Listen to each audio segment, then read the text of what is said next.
Hey, what's up guys, it's Unleashed here today, and we are back with another video on Sonic Frontiers. And in today's video, we have some more news on the DLC for Sonic Frontiers in terms of its content, and also some more news regarding the sales of the game. So yeah, without any further ado, ladies and gentlemen, boys and girls, let's take a look at the news at hand. Onto Twitter, we Sonic Rush. So we have a tweet from Sonic Series fan. Hello Moru Kishimoto, I'm sorry, but let me ask you a question. Why was Kronos divided into 3 islands? And then the director of Sonic Frontiers, Moru Kishimoto, replies with, hello, as you might guess, Kronos was originally an island. It definitely was an island. It definitely was an island, Kishimoto. I definitely agree, yeah. Okay, obviously I'm joking, there's probably some sort of mistranslation there, but anyways, moving on. When we did playtests in the early stages of production, we received a lot of feedback from testers saying that the island was too big and that it was boring, all the time grass and boring. Damn, it was that boring, they said boring twice. Damn. And yeah, we can definitely see that from the early leaks of the game, saying that the game was kind of button mashed with the combat, not much to do in the open zone, that cyberspace was definitely the highlight of the game. Which obviously didn't turn out to be the case with the final game, because cyberspace was definitely not the highlight of the game at all. But also from that early leaked footage that we saw from the beta a couple of weeks back now, we could definitely see that the island was actually this huge, man, like a huge grassy plain, and then even from the what's that combined Kronos mod where they just take all the Uranus, Ria, and Kronos and pour it into one island. You can also see it and play it there, but I think an issue that the game actually had when the people were playtesting it, it wasn't that it was too big, it was probably to do with the fact that there was actually nothing to do in the world. That's why it's boring. Because in that early leaked beta footage, there was pretty much no rails or platforming or anything there. It was basically just a large grassy plain of nothingness. And theories have been going around that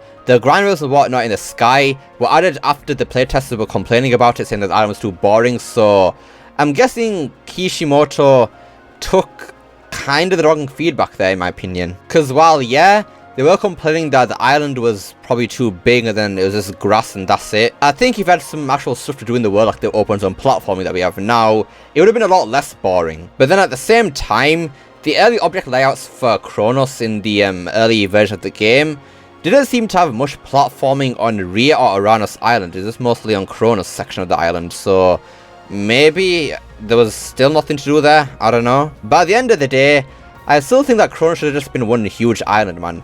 Well, at least have Ria part of Kronos Island. They could have at least just put some stuff on Ria Island and just let us explore that as Kronos Island. Like, come on, why can't we just do that? Then when it comes to Ria Island, let's go back to Ria. Obviously have the tower spawn in there, then just have it be like that. Then you go to Uranus Island, it's technically a new island because there's some new stuff there, new terrain and whatnot, but at least it would feel like Ria wasn't just trying to be a new island when it definitely wasn't, because you could just see it from Kronos and then vice versa. But even if they weren't going to do that, they'll at least just change the aesthetics of Ria and Uranus, because it still is this grass. Like, it's just grass. And that doesn't make really any sense with Chaos and Aris Island either, because surely if the playtesters got bored of Kronos Island just being grass, they would have got bored with, what's it, Aris and Chaos Island, because all just massive islands too. So I don't quite understand the reasoning behind splitting up Kronos, to be honest with you. Like, I really don't. Like, even in Kronos Island and then Ria and then Uranus, there's some little like biomes there. Like, you have the forest in Ria,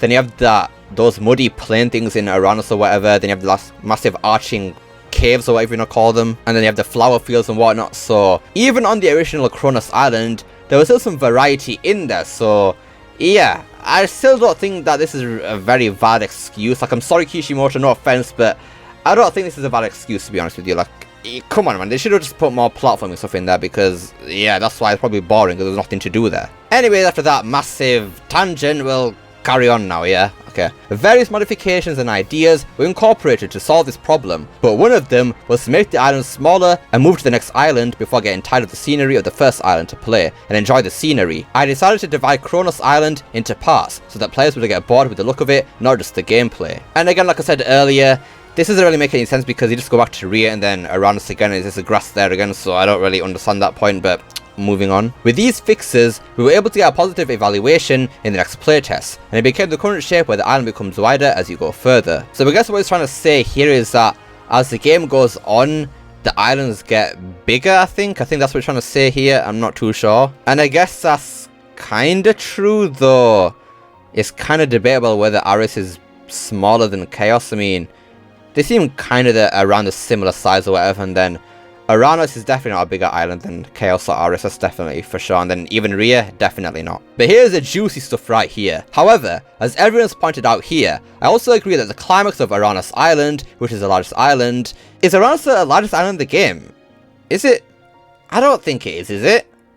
I mean, it certainly feels quite big when you're running through it, but when I just look at it on the map, it doesn't really look the biggest. I mean, Ares feels like much bigger, man. Is this me, or is... I don't know, I don't believe that, to be honest with you, but anyways, lacks excitement and becomes repetitive. We're currently working on an update for this issue as well. And there we go, so Uranus Island is somehow gonna get an update to make it more exciting and less repetitive, which is brilliant. I mean, I'm pretty sure we heard about something similar to this, I think, a couple of months back now, that the final boss was gonna be changed, but it's good to see that I'm actually getting more of that confirmation, so it's definitely happening then, like, it's confirmed now, there's no doubt about it. Now I just wonder what they're actually going to do with Uranus Island, because, honestly, I think a problem with Uranus, in my opinion, is that there was nothing really to break up the island. Like, in the previous island, you had, like, the mini-games and stuff like that, but obviously on Uranus Island, you had the hacking mini-games, which aren't bad, but after you had them on Chaos Island, they feel kind of, I don't know, just kind of annoying on Uranus Island. Like, they don't feel fun at that point, they just feel like a chore. But then at the same time,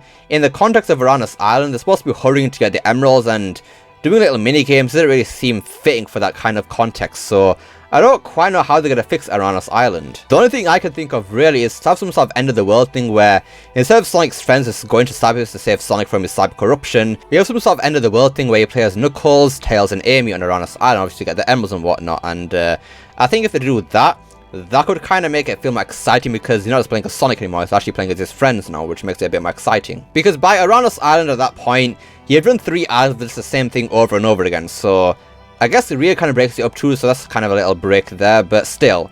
Uranus Island, I don't see how you could fix that, because I think fundamentally, Uranus is kind of flawed, like very flawed compared to the previous islands, so yeah, they're gonna have to do some pretty big changes to fix Uranus Island in my opinion, but it's definitely doable, And then Sonic Series fan asks, Giganto was also featured at the Supreme Arena, so obviously talking about the earlier builds of the game.